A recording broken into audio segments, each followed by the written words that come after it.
Why do you feel it was important to support this project? Because I think it's really important for us to listen to what you are reporting, what our young people are reporting about G7 and what's important to you and what you're picking up in the news about what's happening now. And it's important that your voice is heard and that the leaders, whether that be leaders in Cornwall or leaders of the world, listen to what you are saying. And from what I can see so far, you're already having a huge impact and you're being heard across the country and internationally, so well done. How do you plan on helping families in the long term due to COVID? So I think it's going to be really difficult for some families. So some families have really suffered. So where parents haven't been able to continue with work, we know that there's a housing crisis in Cornwall at the moment. So some people are being evicted from their houses. So we have a range of different wraparound support that we're providing. That's not just the council, that's across the whole of Cornwall. Team Cornwall, so whether that be schools, whether that be different voluntary groups, we're all looking at ways to make sure that we are providing support to families and providing support to children and young people. Some of that will be in school and how children and young people catch up on education and learning, and some of that will be how we support families who need additional support because they're not in work, because there is a housing issue for them as well. So there is always a way for us to find ways to make sure we're supporting people in the long run and that people don't suffer from COVID, don't suffer from the impact of COVID. How is the council planning on tackling issues of children's mental health, especially during the pandemic?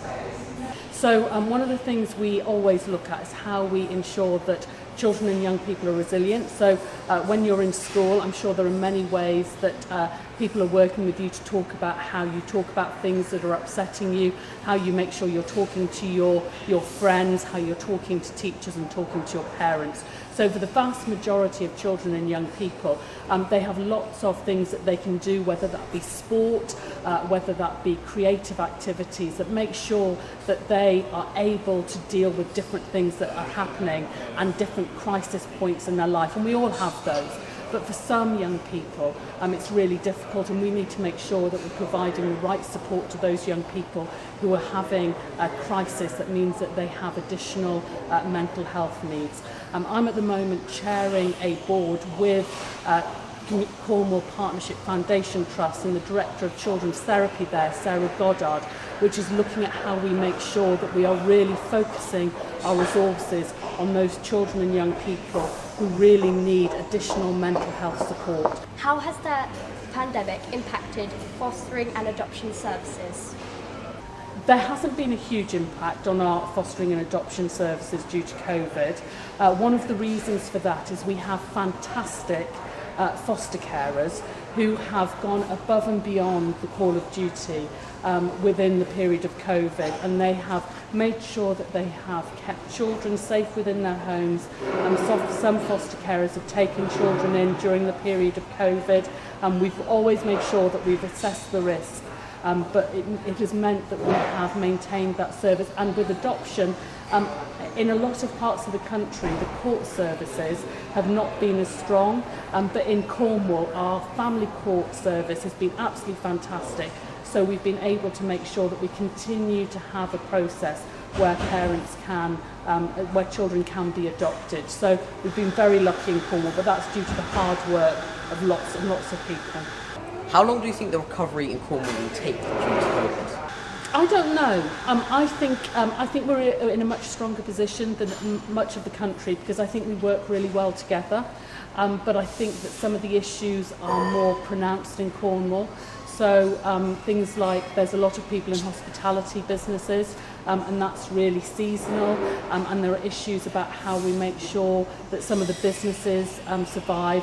But I think that we've got, as you can see from what's happening in Cornwall House, all of the different opportunities, the economic opportunities that are in place in Cornwall and can grow in Cornwall, means that I think that if we really work hard together, we can make sure that we are really buoyant and that we come out of the issues that have been caused by COVID far quicker. I think it's really difficult at the moment to judge how long it will take for recovery and indeed what recovery looks like. But I think that Team Cornwall means that we will be far stronger than in other places in the country. What would you like the attention to be on this weekend and going forward? The voice of the young person, your voice, that's the most important thing. I think that all decisions that we're making should look at what your future is, what your opinion is of the future, whether that be about nuclear power, whether that be about roads, whether that be about the economy, whether that be about the green carbon world. It has to be based on your voice. That's why it's so important that we hear you and you have the opportunity to speak to the leaders of the world. What's the thing you most want to achieve in your career, or that you have already achieved? Oh, I don't know. Well, look, so my career has always been about how we improve outcomes for children and young people. And so throughout my 25-year career, that's been the focus of what I've wanted to do and what I have done, and it will continue to be my focus. So maybe when every child has attained what they can do, then I'll have achieved what I want to. So I've got a way to go yet.